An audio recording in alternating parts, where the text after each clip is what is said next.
ఆంధ్ర సరస్వతి పరిషత్ ఆధ్వర్యంలో గుంటూరులో 3 రోజుల పాటు ప్రపంచ తెలుగు మహాసభలు జరగనున్నాయి. ఈ కార్యక్రమంలో పెద్ద సంఖ్యలో తెలుగు భాషా అభిమానులు, తెలుగు భాషా కవులు, సాహితీవేత్తలు పాల్గొనున్నారు. అలాగే మారిషస్ ప్రధాని సీఎం చంద్రబాబు హాజరు కానున్నారు. తెలుగు భాష విశిష్టత, భాషా మాధుర్యం తెలిపేందుకు ఈ ప్రపంచ తెలుగు మహాసభలు దోహదం చేరున్నాయి. ఇదే అంశంపై మరింత సమాచారం మా కరెస్పాండెంట్ రవికృష్ణ అందిస్తారు. ప్రపంచ తెలుగు మహాసభలు 3 రోజుల పాటు అంటే రేపటి నుంచి 3 రోజుల పాటు గుంటూరులో కూడా జరిగిపోతూ ఉన్నాయి. ప్రపంచ తెలుగు మహాసభలకి వివిధ రాష్ట్రాల నుంచి, వివిధ ప్రాంతాల నుంచి కూడా పెద్ద ఎత్తున ఎవరైతే కవులు, అదేవిధంగా సాహితీవేత్తలు ఉన్నారో వస్తూ ఉన్నారు. దీనికి సంబంధించిన ప్రోగ్రాం ఏ విధంగా డిజైన్ చేశారు అనే దాన్ని మనమైతే గజల్ శ్రీనివాస్ గారిని అడిగి తెలుసుకుని, సార్ చెప్పండి, ఏ విధంగా ఉండబోతుంది ఈ ప్రోగ్రాం? సార్, మీ ప్రాంగణం చూశారు.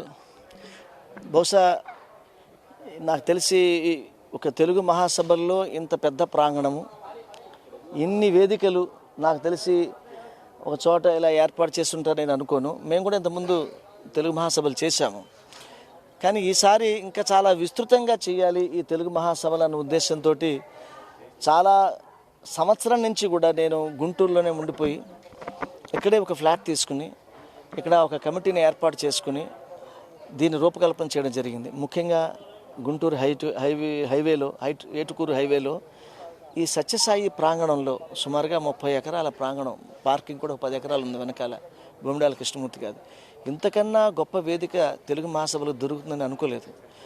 అది గుంటూరులో చేస్తే ట్రాఫిక్ ప్రాబ్లమ్స్ ఉంటాయి, ఇది పార్కింగ్ ఉండాలి, విశాలమైనటువంటి ఒక ప్రాంగణం కావాలి అన్న ఉద్దేశంతో నేను ఇక్కడ ఏర్పాటు చేయడం జరిగింది. సో ఇది చూడగానే ఎప్పుడైతే ఈ ప్రాంగణంలోకి వచ్చానో, అంటే మీ భవిష్యత్తులో సత్యసాయి ఈ ప్రాంగణం అనేది రాబోయే రోజుల్లో ఇది ఒక గొప్ప ప్రాంగణంగా రూపుదిద్దుకోబోతుంది అనమాట ఇది. అందుకని దీన్ని ఎంచుకున్నట్టుగానే మేము అనుకున్నట్టుగానే ఈ వేదిక చాలా గొప్పగా వచ్చిందని భావిస్తున్నాం. ముఖ్యంగా 1000 మంది కవులు, కరుణశ్రీ, జంజాల పాపయ్య శాస్త్రి, గుర్రం జాషువా వేదిక పైన ఈ 3 రోజులు కూడా కవితా నీరాజన ఇవ్వబోతున్నారు. అలాగే శ్రీనాథ మహాకవి యొక్క వేదిక పైన సుమారుగా 400-500 మంది కవులు అక్కడ సదస్సుల్లో పాల్గొంటున్నారు. 13-14 మంది వైస్ ఛాన్సలర్స్ వస్తున్నారు ఈ కార్యక్రమానికి. అంటే గొప్ప అకాడమిక్ వర్క్ జరగబోతుంది. ఏం చేయాలి, తెలుగు భాషని ముందుకు ఎలా తీసుకెళ్ళాలి, డిజిటలైజేషన్ ఎట్లా చేయాలి, సామాజిక మాధ్యమాల ద్వారా తెలుగు భాషను ముందుకు ఎట్లా తీసుకెళ్ళాలి, ఇవన్నీ కూడా ఒక పక్క ఆర్టిఫిషియల్ ఇంటెలిజెన్స్, ఆగ్మెంటెడ్ రియాలిటీ లాంటి గొప్ప గొప్ప టెక్నాలజీస్ వచ్చిన తర్వాత దీన్ని ఎలా ముందుకు తీసుకెళ్లాలి అనేటువంటి గొప్ప ఆలోచనలు చేయబోతున్నాం. అలాగే ఆధ్యాత్మిక వేదిక మీద తెలుగు సాహిత్యంలో ఉన్నటువంటి గొప్ప భక్తి సాహిత్యాన్ని పోతున్నాము. ఎంతోమంది మఠాధిపతులు, పీఠాధిపతులు కూడా ఈ కార్యక్రమంలో పాల్గొంటున్నారు. అలాగే ఘంటసాల బాలు వేదిక పైన 200 మంది గాయని గాయకులు మన చలనచిత్ర గీతాలని ఆలపించబోతున్నారు. ఇది ముఖ్యంగా నందమూరి తారక రామారావు గారి వేదిక. ఈ వేదిక పైనే అన్ని ప్రధానమైనటువంటి కార్యక్రమాలు జరుగుతున్నాయి. సుమారుగా 25,000 మంది విద్యార్థులు ఇక్కడ సాంస్కృతిక కార్యక్రమాలు చేయబోతున్నారు. అలాగే రామోజీరావు గారి పేరు పెట్టి అక్కడ ప్రదర్శనశాలలకి అక్కడ సుమారుగా మన తెలుగు సంస్కృతిని చాటి చెప్పేటువంటి హస్తకళలు, కలంకారి, లేపాక్షి, ఇలాగ ఎన్నో గొప్ప మన సంపదనందరికీ కూడా మనం అక్కడ ఆవిష్కృతం చేయబోతున్నాము. ముఖ్యంగా ఈ కార్యక్రమానికి చాలా గొప్ప విషయం ఏంటంటే మేము ఒక 6 వేదికలతో పాటుగా ఎన్నో సమావేశాలు కూడా ఏర్పాటు చేసాం. మొదటి రోజు ఈ ప్రారంభోత్సవానికి శ్రీ పమిడిగంటం నరసింహ గారు, సుప్రీంకోర్టు జస్టిస్, వారు ముఖ్య అతిథిగా వస్తున్నారు. వారి చేతుల మీదుగానే ఈ తెలుగు మహాసభలు ప్రారంభం కాబోతున్నాయి అన్నమాట. ఆ కార్యక్రమానికి కేంద్ర మంత్రి వర్యులు పెమ్మసాని చంద్రశేఖర్ గారు, అయ్యన్న పాత్రుడు గారు, మన స్పీకర్ గారు, అలాగే మన వైద్య శాఖ మార్చులు శ్రీ సత్యకుమార్ యాదవ్ గారు ఈ కార్యక్రమంలో పాల్గొంటున్నారు. అలాగే 3వ తారీఖు నాడు సాయంత్రం కె హరిబాబు గారు, మన ఒడిషా గవర్నర్ గారి చేతుల మీదుగా మనము పూర్ణకుంభ పురస్కారాలు, చాలామంది గొప్ప లబ్ధ ప్రతిష్ఠులు, అంటే నన్నయ్య, తిక్కన, ఎర్రాప్రాడ లాంటి కుటుంబాలు గతంలో ఇచ్చాము. ఈసారి కాసుల పురుషోత్తమ కవి, ఆరుద్ర, టెంపోరావు, వేటూరి సుందరరామూర్తి, అటువంటి మహనీయుల కుటుంబాల వారసులందరినీ పిలిచి మనం సత్కారాలు చేస్తున్నాము. అలాగే 4వ తారీఖు నాడు ఉదయము, ఇది గొప్ప చరిత్ర, మన మారిషస్ దేశాధ్యక్షులు ఈ కార్యక్రమానికి ముఖ్య అతిథిగా విచ్చేస్తున్నారు. ఇంతకుముందు ఎన్నో ప్రపంచ తెలుగు మహాసభలు జరిగాయి, కానీ ఏ సభలకి కూడా ఒక దేశాధ్యక్షుడు ఎప్పుడూ రాలే. ఇది మొట్టమొదటి టైం. పైగా అమరావతి ఏర్పడిన తర్వాత, రాష్ట్రం విడిపోయిన తర్వాత ఆంధ్రప్రదేశ్ కూడా ఒక రాష్ట్ర అధ్యక్షులు రావడం కూడా ఇదే ప్రథమం. వారి పేరు ధరంబీర్ గోకుల్జీ.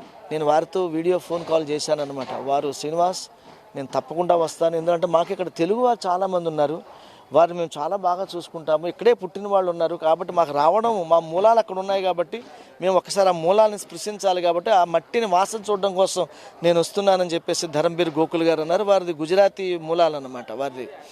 అలాగే 4వ తారీఖు నాడు సాయంత్రము చెప్పాను, ఇంద్రసేనారెడ్డి గారు త్రిపుర గవర్నర్ వారు వస్తున్నారు. అలాగే 5వ తారీఖు ఉదయం మన ప్రీతమ ముఖ్యమంత్రి శ్రీ నారా చంద్రబాబు నాయుడు గారు, గోవా గవర్నర్ శ్రీ అశోక్ గజపతి రాజు గారు ఈ కార్యక్రమానికి వస్తున్నారు. అలాగే 5వ తారీఖు మధ్యాహ్నం శ్రీ వెంకయ్య నాయుడు గారు ప్రత్యేకంగా ఒక కార్యక్రమానికి వచ్చి వారి యొక్క అద్భుతమైనటువంటి ఉపన్యాసంతో మనం అలరించబోతున్నారు. వారి చేతుల మీదుగా చలనచిత్ర ప్రముఖులకి, కొంతమంది సినిమా హీరోలకి, నటులకి కూడా, దర్శకులకి మనము జీవన సాఫల్య పురస్కారాలు ఇస్తున్నాము. 5వ తారీఖు నాడు సాయంత్రం సమాపనోత్సవానికి, ముగింపు కార్యక్రమానికి మన సుప్రీంకోర్టు పూర్వ ప్రధాన న్యాయమూర్తి శ్రీ ఎన్వి రమణ గారు, అలాగే హైకోర్టు న్యాయమూర్తి శ్రీ బొప్పిడి కృష్ణమోహన్ గారు, అలాగే మన ఆంధ్ర రాష్ట్రంలో ఉన్నటువంటి అన్ని రాజకీయ పార్టీల నాయకుల్ని కూడా పిలవడం జరిగింది. వారందరూ కూడా తెలుగు భాష పైన వారి యొక్క వారి భాషట ఎలా ఉంటున్నది, వారు ఏ విధంగా ఈ తెలుగు భాష కోసం నిలబడబోతున్నారన్నది వారి మాటల్లో మనం అందరం కూడా వినబోతున్నాం. ముఖ్యంగా ఇది ఒక పెద్ద తెలుగు పండుగ, మరలా వచ్చే పండుగ కాదు. ఈ తెలుగు పండుగలో అందరూ పాల్గొనాలి. అందుకని మేము ప్రవేశ రుసుము కూడా ఏమీ పెట్టలేదు. రండి, చక్కగా ఇక్కడ భోంచేయండి, మీకు టోకెన్లు ఇస్తాము, చక్కగా భోంచేయండి. ఆనందంగా ఎంతోమంది మహానుభావులు వస్తున్నారు. ఇక్కడ గరికపాటి నరసింహరావు గారు, మాడుగుల నాగపణి శర్మ, వద్దిపత్తి పద్మాకరు, మేడసాని మోహను, ఇలాగ పాలపత్తి శ్యామలానంద, తనికెళ్ళ భరణి, సాయి కుమార్, ఇలా చెప్పుకుంటూ పోతే సినిమా రంగం నుంచి ఎంతోమంది డైరెక్టర్స్, దశరథ్, విఎన్ ఆదిత్య, శిరాశ్రీ, ఇలా చెప్తే చాలామంది ఈ కార్యక్రమానికి వస్తున్నారు. కాబట్టి ఇది గొప్ప పండుగ. ఇది నేను అన్నాను, ఇది తెలుగువారి అనురాగ సంగమము అని. ఇది అనురాగ సంగమం. ఈ కార్యక్రమంలో మనం పాల్గొనాలి. ప్రతి నోటా తెలుగు మాట, ఆంధ్రమేవ జయతే అనే నినాదంతో మనం అందరం కూడా ముందుకు సాగాలి.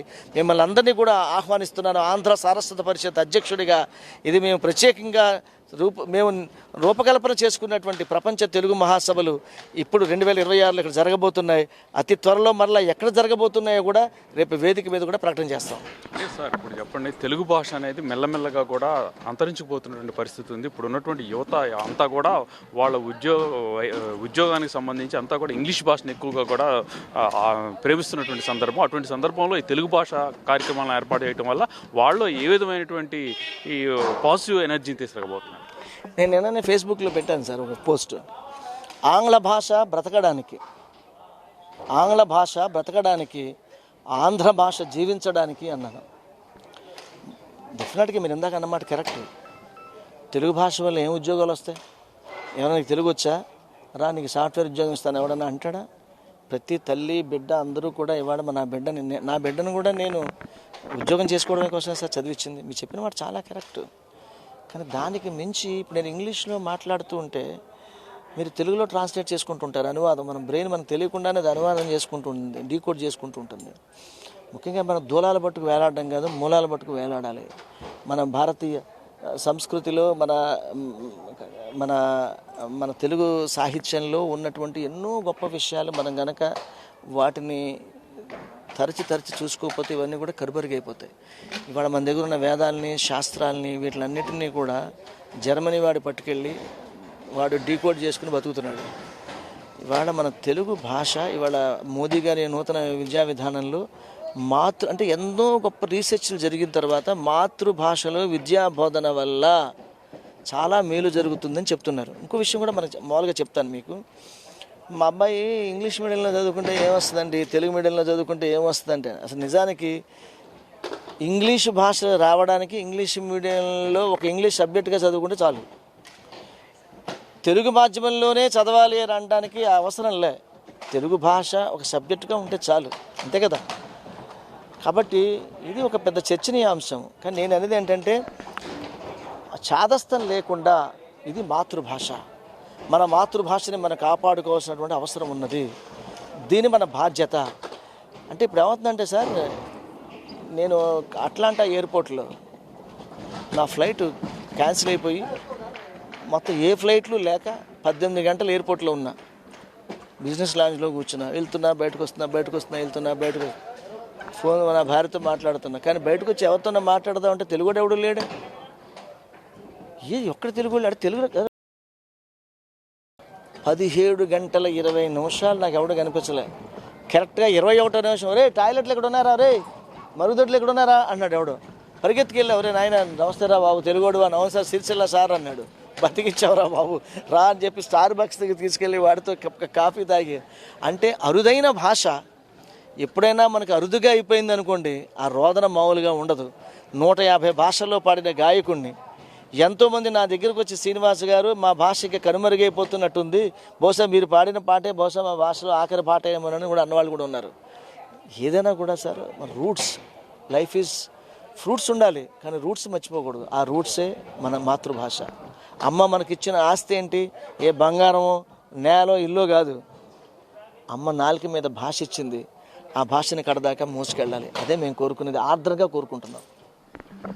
ఏదైతే ఈ తెలుగు భాష ఉన్నదో, తెలుగు భాష అనేది మాత్రం ప్రతి ఒక్కళ్ళు కూడా నేర్చుకోవాలి. అదేవిధంగా కూడా తెలుగు భాష ఉన్నటువంటి మూలాలు ఏవైతే ఉన్నాయో ఆ మూలాలన్నింటినీ ఎవరు మర్చిపోకూడదు. అలాగే మూలాలలోకి వెళ్ళాలి కానీ దూలాలు పట్టుకొని వేలాడకూడదు అని చెప్తున్నటువంటి పరిస్థితి ఉంది. ఏదైతే ఈ రోజు రేపటి నుంచి జరిగేటువంటి ఈ తెలుగు మహాసభలు ఏవైతే ఉన్నాయో ఈ మహాసభలు మాత్రం చాలా గ్రాండ్గా ఏర్పాటు చేసినట్టు చెప్పారు.